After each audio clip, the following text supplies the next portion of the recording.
Good and evil? What is that? Let me explain what good and evil is really a matter of and how you've been brainwashed to believe in something that really doesn't even exist. We live in a realm that is governed by the laws of the universe, and the laws of the universe use positive and negative energy to coexist.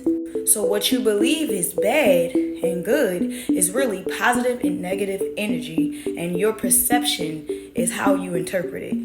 The universe is filled with two types of energies, positive and negative energy. Positive energy is heat and force of creation, while negative energy is cold and the force of destruction. Positive energy is not necessarily good, while negative energy is not necessarily bad. Like I said, it's a matter of perception, but you are using a perception that was put on you by those who colonized this place that we live in called Earth.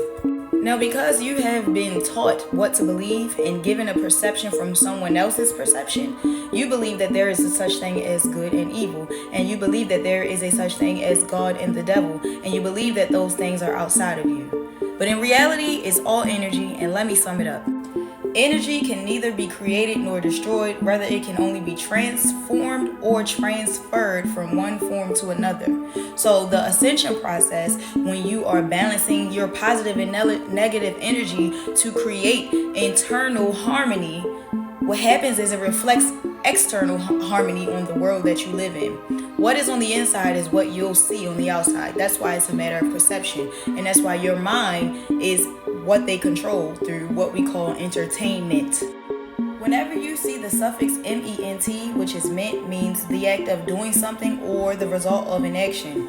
So when you hear the word entertainment, they are literally detaining your mind. They are in the act of doing something as a result of an action. So when you walk around and you believe that there is a God and a Satan outside of you, you will never reflect on the inside to change what needs to be changed on the inside to create internal harmony.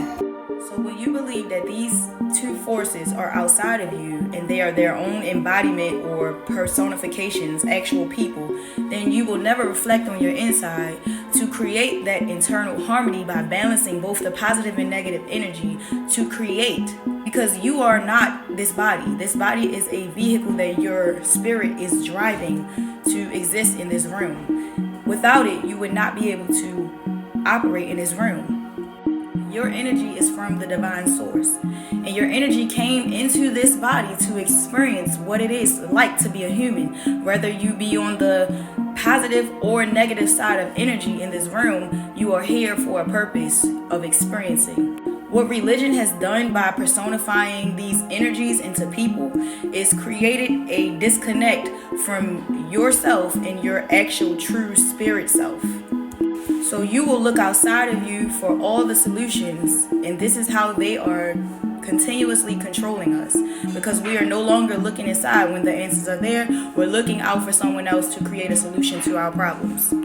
So the debate with Christians is finally over, and I will never talk about this subject again after this video, because this sums it all up, and I don't have to prove anything to anyone who is now only operating from their emotions and the attachment that they've created with these entities that were created just like all of the other stories they believe in. We are energetic beings, and we don't die.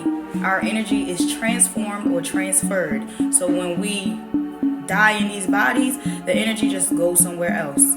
When we are going through the ascension process in these bodies, our energy is evolving and being transformed into the true divine being that we are. And that's when we're able to tap into all the powers and abilities that come with your divinity. So like I said, no more debates with Christians. This sums it all up. If you don't get it, you're not on this level of perception, and it is not for you. This video is for those who have actually done the work internally to create their own heaven on earth. You do not have to die to go to heaven, and you do not have to die to be in hell. You're already in hell, but you can create heaven by fixing and balancing out those energies. So I hope that sums it up, and that's the end of this discussion forever.